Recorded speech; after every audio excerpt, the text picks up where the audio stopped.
Now we want to hear from the president of the National Congress of Black Political Women, which I had something to do when it was founded, including help to found it, who has had a distinguished political career in her own right and has of late been taking the lead on this issue of violence against women. C. Deloris Tucker. Let's bring on. First of all, I want to say that Reverend Jesse Jackson and the National Rainbow Coalition are to be commended for their foresight in addressing the #1 domestic problem in this nation, violence in America. The National Political Congress of Black Women is a nonprofit, nonpartisan organization created in 1984 at the suggestion of Reverend Jackson at the 1984 Democratic National Convention to empower African American women economically and politically. Its founding members do include some of the most prominent and concerned women in America, including Mary Berry and Dr. Dorothy Height, our mayor of this city, Alexis Herman, Dr. Gloria A. Toot, Jewel Jackson McCabe, Reverend Willie Barrow, Congresswoman Maxine Waters, Eleanor Holmes Norton, Curtis Collins, and Congresswoman Barbara Rose Collins. We embrace and salute the goals of this conference. Today we have all come together to join forces to address the issue of violence in the nation. A violence which has decimated our communities, devastated our families, and destroyed the souls of so many of our youth.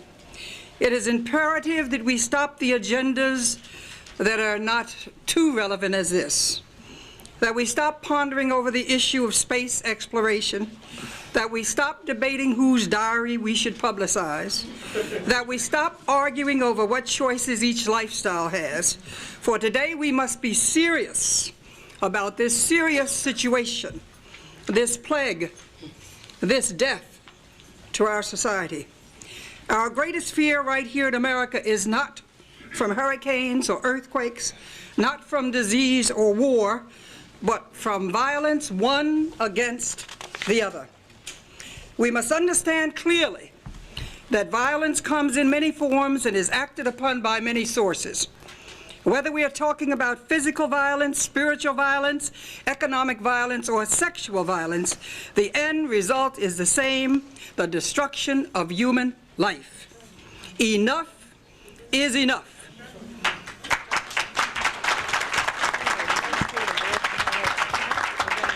And I'd like someone to bring me what made me say enough is enough. Where's my graphic? Bring it up here, please, somebody. I am here to put the nation on notice that violence perpetuated against women through the music industry in the forms of gangsta rap and misogynist lyrics will not be tolerated any longer.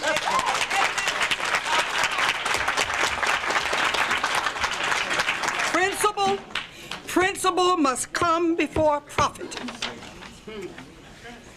A year ago, I established the National Political Congress of Black Women's Entertainment Commission, headed by Dionne Warwick, Melba Moore, Terry Rossi of Billboard magazine, and Vaughn Alexander, our director.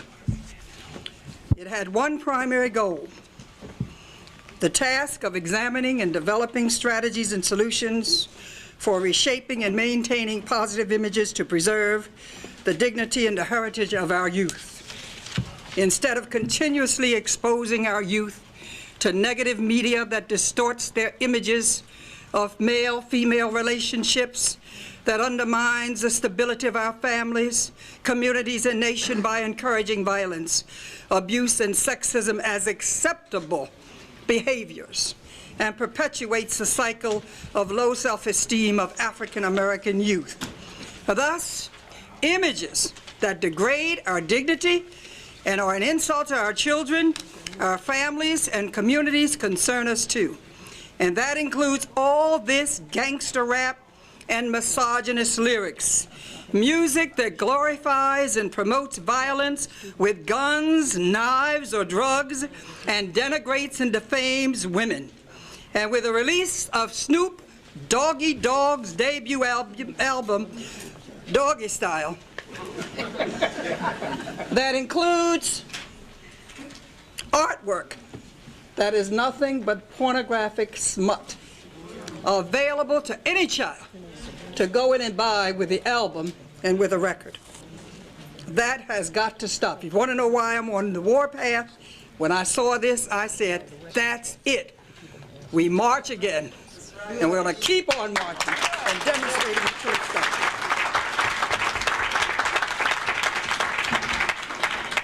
For 400 years, profit came before principle, as black women bore the brunt of slave masters' degradation. But even through the Middle Passage, the peculiar institution of slavery, the spirit of black women and their families could not be broken. Today, however, through the lyrics of rappers who display no respect for women, no respect for families, and little respect for themselves, the souls of our sisters are being destroyed, and so too their progeny. All of us have watched as the industry have grown. We have watched not really knowing, not really understanding, not first realizing the damage that is inherent in what some thought were merely words. Now we see the direct and indirect effects. We see the rise in murders, in abuse, in batterings, teen prostitution, and teen suicide. We hear the wailing mothers, the grieving sisters, the tormented brothers and fathers and children planning their own funerals with pink dresses and pink caskets. We feel their hopelessness and helplessness, and we embrace their pain. Yet in the midst of these tragedies, others still want to argue about the First Amendment right to freedom of speech, a freedom they have embraced to call African American women hoes and bitches and sluts and even worse. As I see it, there are three things wrong with gangster rap and misogynist lyrics. It is obscene, it is obscene, it is obscene.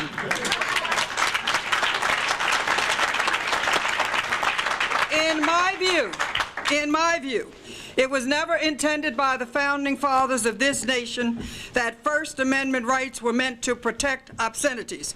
And if there were founding mothers, it would have been more explicit about what the First Amendment meant. Obscenity, I'm not sure I know that song. Obscenity has long been an exemption. Obscenity, and we have the Attorney General here, I believe it's right. Obscenity has long been an exception to free speech.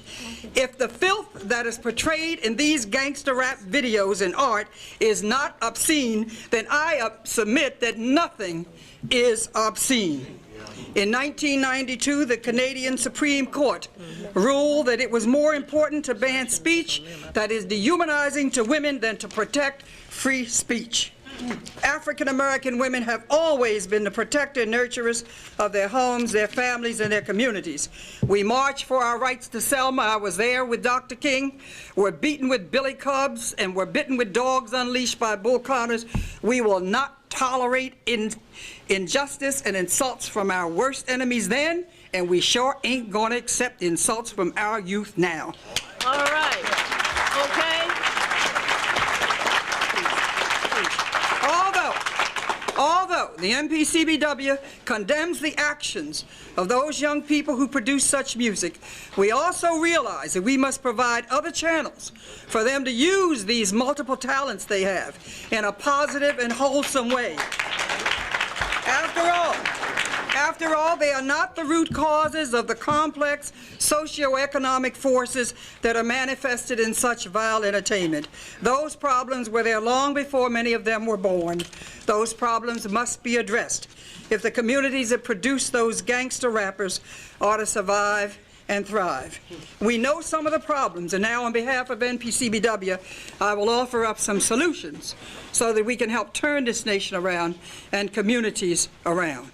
First of all, we must use all means possible to eradicate and ban the sale of illegal guns. We must remove guns from the hands of our children and our gangsters who are so proud of the power of the gun. That's number one. Number two, we must reinvent our educational system to include more vocational training to provide a successful transition between school and work for those who will not continue to go on to college.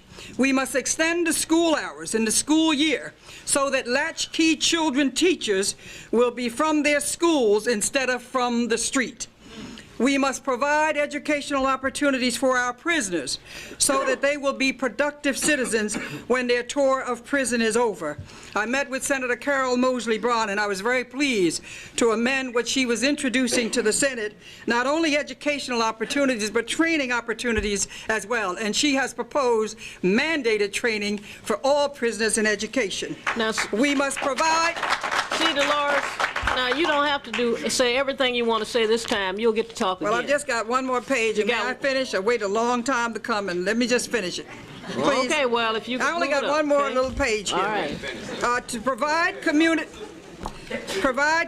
outreaches so that our youth who have embraced the gangs as their only family will find refuge in community institutions, neighborhood academies, and educational programs. Convert our unused military bases into institutions of peace, where men and women can be trained to become productive citizens who will contribute to the well-being of this nation, expand our nation's infrastructure where needed, and make this nation a powerful global force. I stand before you today with millions of my sisters to say that no one has the right to degrade, denigrate, dishonor, or disrespect African American women. No one has the right to poison our children's mind and destroy our African cultural heritage. That is why the women of NPCBW and our supporters will demonstrate. We'll go to jail again and again and again, just as we did when we demonstrated at the Wiz in December and Sam Goody yesterday. No one and no industry will be allowed to continue this social and psychological genocide of the women and girls of this nation. Stand before you today with the spirits of Sojourner Truth, Harriet Tubman, Fannie Lou Hamer, and Mary McLeod Bethune to say this: we will defy any force that will disrespect us and our families, and I apologize, Mary Berry, my good friend and founder.